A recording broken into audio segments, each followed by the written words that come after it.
Mateus 22 é um mestre de aula sobre discernimento espiritual versus astúcia humana. As armadilhas são perfeitas: política, teologia, lei. Mas Jesus não cai em nenhuma, transcende todas. A parábola inicial avisa: recusar o convite do rei, a rejeição dos líderes, tem consequências eternas.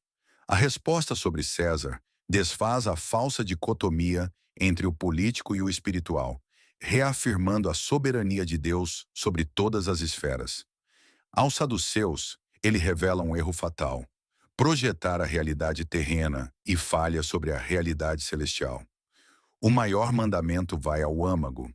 A religião não é sobre debater detalhes, mas sobre um relacionamento total com Deus que se expressa em amor ao próximo.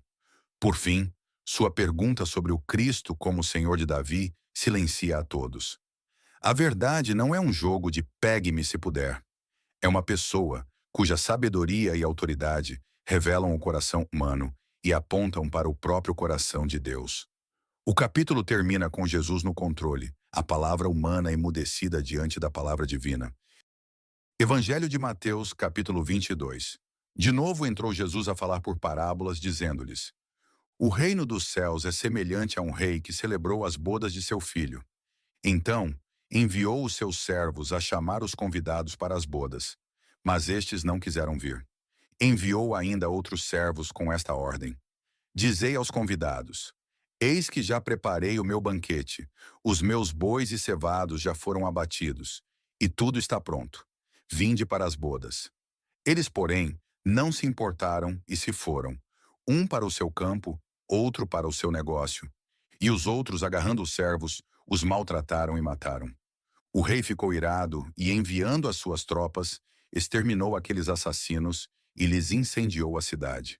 Então disse aos seus servos: está pronta a festa, mas os convidados não eram dignos. E depois, para as encruzilhadas dos caminhos, e convidai para as bodas a quantos encontrardes. E saindo aqueles servos pelas estradas, reuniram todos os que encontraram, maus e bons, e a sala do banquete ficou repleta de convidados. Entrando, porém, o rei para ver os que estavam à mesa, notou ali um homem que não trazia veste nupcial, e perguntou-lhe: amigo, como entraste aqui sem veste nupcial? E ele emudeceu. Então ordenou o rei aos serventes: amarrai-o de pés e mãos e lançai-o para fora nas trevas. Ali haverá choro e ranger de dentes, porque muitos são chamados, mas poucos escolhidos.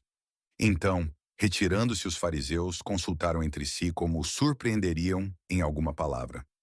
E enviaram-lhe discípulos, juntamente com os herodianos, para dizer-lhe: mestre, sabemos que és verdadeiro e que ensinas o caminho de Deus, de acordo com a verdade, sem te importares com quem quer que seja, porque não olhas a aparência dos homens. Dize-nos, pois, que te parece? É lícito pagar tributo a César ou não? Jesus, porém, conhecendo-lhes a malícia, respondeu: por que me experimentais, hipócritas? Mostrai-me a moeda do tributo. Trouxeram-lhe um denário. E ele lhes perguntou: de quem é esta efígie e inscrição? Responderam: de César. Então lhes disse: dai, pois, a César o que é de César, e a Deus o que é de Deus. Ouvindo isto, se admiraram e, deixando-o, foram-se. Naquele dia, aproximaram-se dele alguns saduceus, que dizem não haver ressurreição, e lhe perguntaram: mestre, Moisés disse: se alguém morrer, não tendo filhos, seu irmão casará com a viúva e suscitará descendência ao falecido. Ora, havia entre nós 7 irmãos. O primeiro, tendo casado, morreu e, não tendo descendência, deixou sua mulher a seu irmão. O mesmo sucedeu com o segundo, com o terceiro, até ao 7º. Depois de todos eles, morreu também a mulher.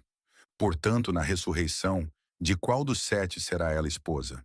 Porque todos a desposaram. Respondeu-lhes Jesus: errais não conhecendo as Escrituras, nem o poder de Deus. Porque na ressurreição, nem casam, nem se dão em casamento. São, porém, como os anjos no céu. E quanto à ressurreição dos mortos, não tendes lido o que Deus vos declarou: eu sou o Deus de Abraão, o Deus de Isaque e o Deus de Jacó? Ele não é Deus de mortos, e sim de vivos. Ouvindo isto, as multidões se maravilhavam da sua doutrina.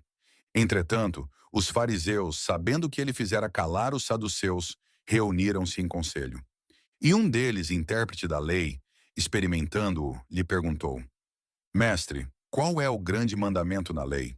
Respondeu-lhe Jesus: Amarás o Senhor teu Deus de todo o teu coração, de toda a tua alma e de todo o teu entendimento.